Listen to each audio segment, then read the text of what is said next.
Hello everyone, Kristel and Lizzie here. We have something a little bit different for you today. So we thought about the things that we did at the AFC consistently. And if you came to our classes, you may have seen like every time you came to a class with Lizzie or Kristel or Sharice or Trista, you always did sit-to-stands or you always stretched your hamstrings. And we did that on purpose because those are stretches or movements that you want to do consistently, so that way you stay strong, you stay limber. And so we put together a list of the AFC top 10 stretches and movements that we want you to begin incorporating into your day, whether it's in the morning when you wake up, or for me, I do them in the evening before I go to bed. I have Alexa tell me, hey Kristel, it's time to stretch. So no excuses, we can make it happen. So we're going to go through those 10 stretches together. You want to do them for about 30 seconds to a minute. I'll demonstrate about 30 seconds to a minute's worth today, but if you want to take an exercise a little bit longer, feel free to do longer. If you need to cut it back because you're really tight in your hips that day, go ahead and do so.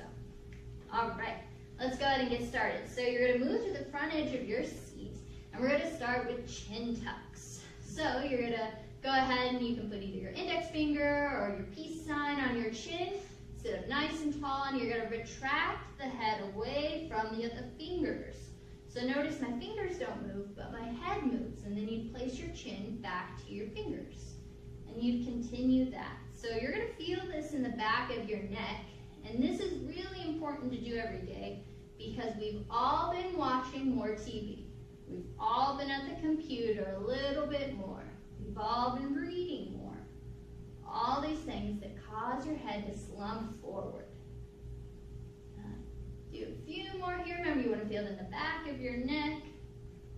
Go for 3, 2, and 1. Very nice. Relax that hand down. Next, we're going to focus on your levator scapulae stretch. So it's this muscle that connects your neck and your shoulder together. It runs along there. So what you're going to do is you're going to take your left arm down by your side. You're going to drop your right ear to your right shoulder. And then as you're doing this, imagine somebody's pulling your left arm down to the floor. So that's when you really start to feel that stretch. And you want to make sure that your head isn't falling forward. Push your head back. So that way your ear is over your shoulder. This is good for maintaining that neck flexibility. I'm a side sleeper, so I get really tight on this side because my arm's always under my head. And then you're going to slowly release the arm and neck, come back to center. Same thing other side. So left hand comes back to your leg, right arm by your side, left ear, left shoulder, and then imagine somebody's pulling that arm down to the floor. And you're in charge of how deep or how big that pull is going to be. It might be a little pull, it might be really big. And like I said before, you want to do each stretch for about 30 seconds to a minute. Very nice. Let's go ahead and slowly release the head and neck back to center. All right, both hands on top of your thighs. Let's focus on your spine next. So we're going to do some cat and cow. So as you inhale, you're going to arch your spine. Pull your hands up by your hip bones. Head slightly back, shoulders back. Good. Exhale.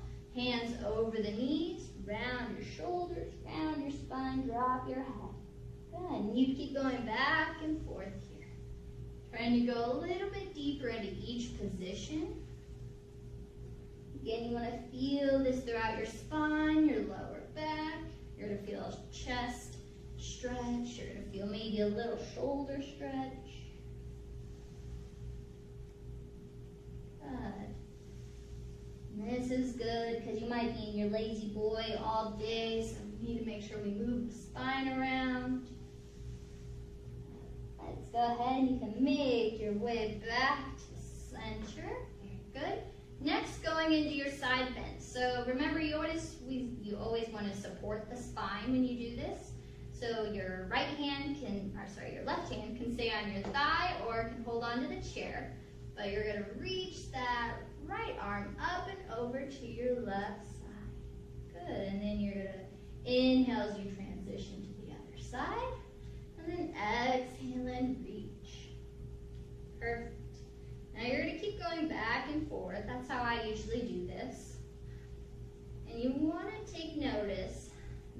shoulder is relaxed away from your ear.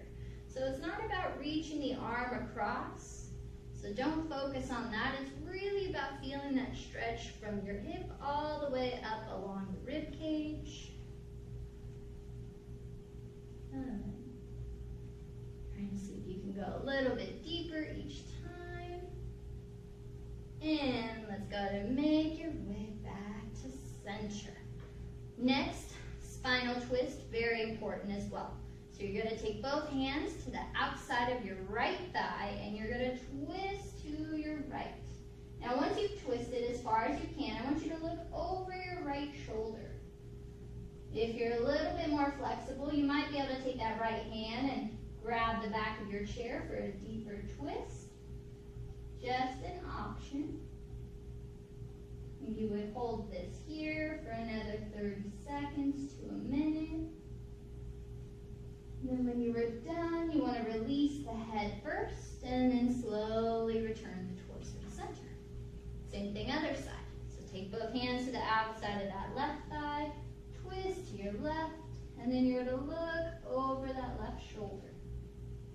Again, if you need a deeper stretch, use that left hand to hold on to the chair.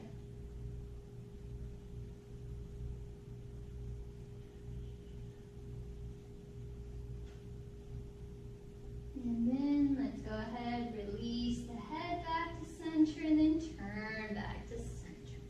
All right, so for this next one, I want to invite you to stand up. And it doesn't matter if you're someone who likes to sit for exercises or not, because we're going to use the chair for support. So we're going to go ahead and turn to the side so that way you can kind of see what we're doing. And what we're going to do here is hula hips. So you want to take your legs just slightly wider than hip width apart because it's a little bit more comfortable that way. And keep that little bend in your knees. And you're just going to circle the hips around and back. And you want to really push forward so you get a little stretch on the front side of the body. And then take it all the way around. You want to keep that slight bend in your knees as you circle around. And if you take it one way, we need to go the other way. So reverse it. And you can always exaggerate this movement a little bit more or do less of an exaggeration. So sometimes people might want to go really far forward or really far back. And that's fine. Whatever feels right for your body. And let's go ahead and you're going to come back to center. Let's go ahead and move back into our seats. All right, next important exercise, hamstring stretch, so important. So let's go ahead and take that left leg, extend it out in front of you, flex your foot, that part's important. Right forearm to right thigh. Left arm can either hang down by your side, flat back, or if you need a little bit more, grab onto that left foot, maybe help it flex back a bit more. This is one of those exercises or one of those stretches that I like to hold for about a minute. So I'd always suggest you do it for a minute, but if it's less, that's fine. And then you would go ahead and slowly release and roll yourself up. Switch to the other side. Remember to flex your foot. Left forearm, left thigh.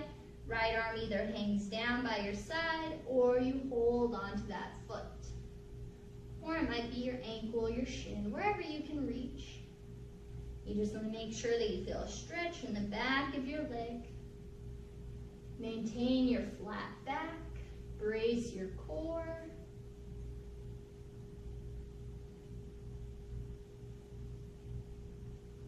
And then you go ahead and you would slowly release. Bring it back in.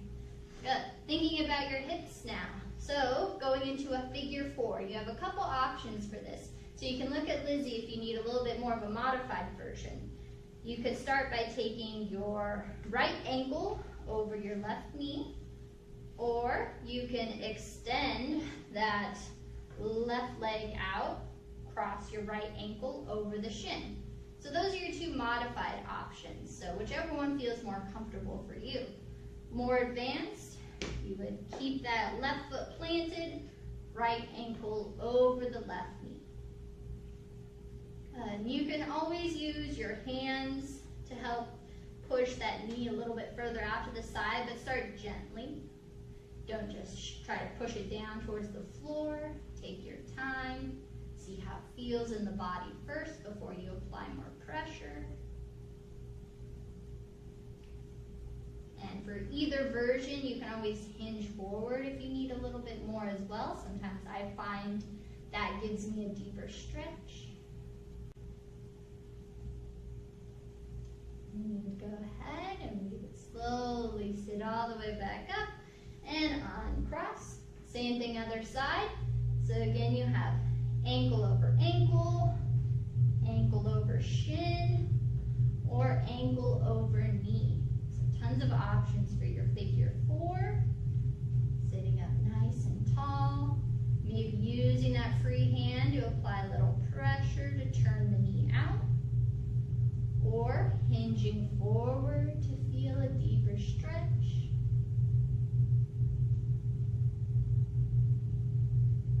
Good. And when you're in this position, you should be feeling that stretch on your left side over here.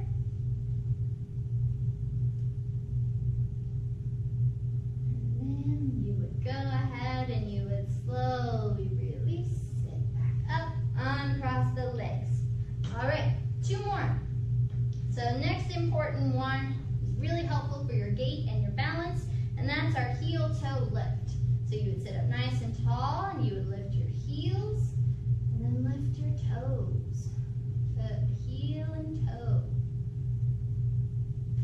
Some of you might be walking around more than you did previously, which is great. And these are stretches and movements that you want to do to help improve your gait and help you walk a little bit more comfortably, feel more confident when you walk. Ankle mobility is essential for safe walking.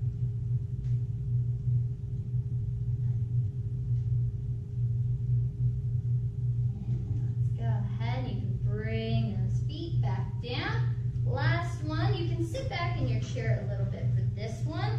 And we're going to lift both feet off the floor. It's not a very high lift, whatever you feel comfortable doing. And we're going to circle the ankles around. Again, ankle mobility is very important. One of the common things that we have seen in classes is when people start to shuffle, it's because their ankles don't move anymore. They don't walk heel to toe anymore. So doing these kind of exercises and stretches to keep mobility going in the ankles is very important. Let's go ahead and reverse it. If you do it one way, you need to do it the other. Focus when you do this on just allowing the ankles to move. Don't let your knees move.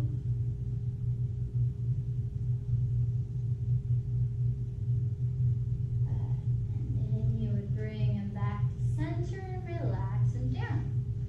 You can scoot back towards the edge of your seat. And those are the 10 exercises that we went through today that we think are very important for you to do on a daily basis, whether it's 30 seconds or 1 minute, whether you do it in the morning, you do it in the evening, whatever time works best for you. We will also attach the list of the exercises, so in case you don't want to watch the video every time, you can take that list, you can check off what you do every day on the fridge, like did my ankle circles, check. Yeah, if you have any questions or any comments, please let us know.